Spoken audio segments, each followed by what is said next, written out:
One of the things I heard you say previously in a talk was about the prison system, how it would be impacted as well. And I mean, wow, we already have a crisis on our hands, you know, with just that whole, you know, setup now. Exactly. It's not hypothetical. In fact, already in California, following the state Supreme Court's 4-3 decision that was not grounded in history or the law that says marriage between two people of the same sex is now legal, we've now had requests from men in prison in California to get married.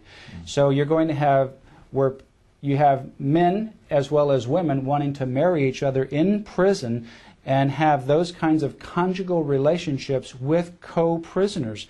And they'll also request to have the same cells.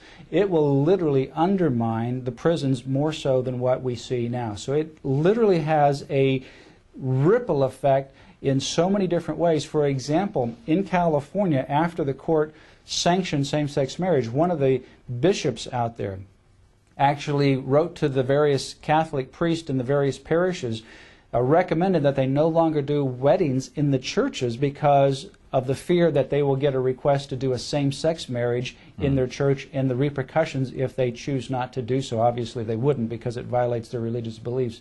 So that's the kind of impact that same-sex marriage will have. We don't want to get to that point. The reason why we're moving forward with the constitutional amendment is because 8 separate lawsuits sought to use the Florida Constitution to force same-sex marriage onto the people.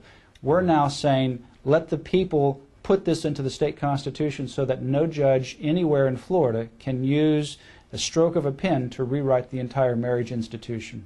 Could you just, in layman's terms, tell us what Amendment 2 says? Amendment 2 says that marriage is the union of one man and one woman. It is a marriage amendment. It is about preserving marriage as the union of one man and one woman. In fact, when I argued this case before the Florida Supreme Court against the ACLU and the Supreme Court issued a 7-0 decision in our favor allowing this to go on the ballot, my opening statement was this amendment does nothing new. It preserves something old. It maintains the status quo so that marriage is the union of one man and one woman. It's not going to do something brand new. It just maintains the status quo so judges won't be able to undermine marriage. Now there are opponents of this particular measure, and they will do anything they can to avoid what this amendment is about. They won't talk about marriage because they know that if it's about marriage, they lose because the majority of people everywhere, not just in Florida, support marriage as one man and one woman. So they have tried to come up with lies and distortions, and they say, for example, that this amendment will take away benefits from unmarried couples. The fact is, it will not.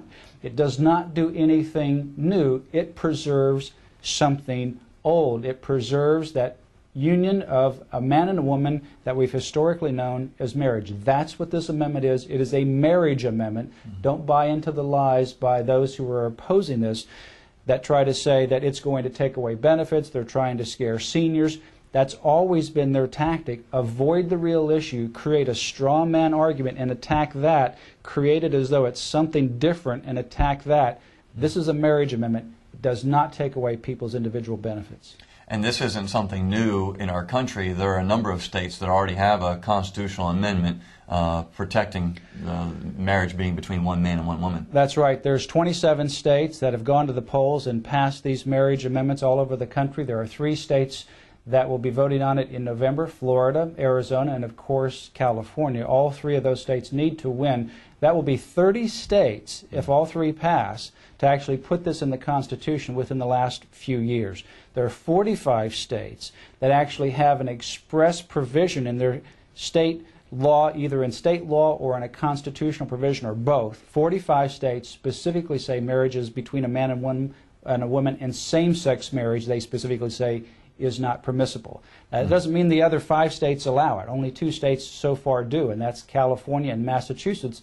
And it's not by virtue of the people's desire. Right. It's by virtue of courts. And of course the people in California are going to the polls this November, like we are in Florida, to try to overturn that decision and restore marriage as one man and one woman.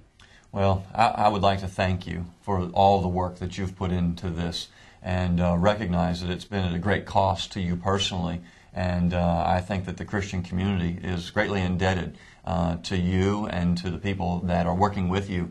Particularly, I know here as a pastor in the state of Florida, the importance and the urgency of this matter. And I think of particular concern to me as we are, as I understand it, the first state that will require a 60% That's vote. right. Yeah, that's right. I think Florida is different in that respect. A few years ago in 2006, we passed a state constitutional amendment that now says that for every constitutional amendment now, we need 60% of the vote.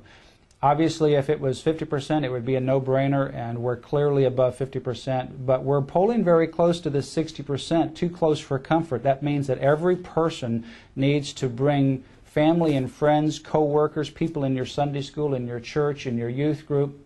Those people that are registered to vote, you need to be registered to vote. You need to vote. You need to bring your friends and people in your community, all of your associates. Use your email list to be able to get this word out. We need a ton of people going to the polls. 60% is a high hurdle. We can do it, but we've all got to pull together. Every individual vote will count this November. Thank you very much for your time, and thank you for the work that you're doing. Thank you. It's been my pleasure to be with you.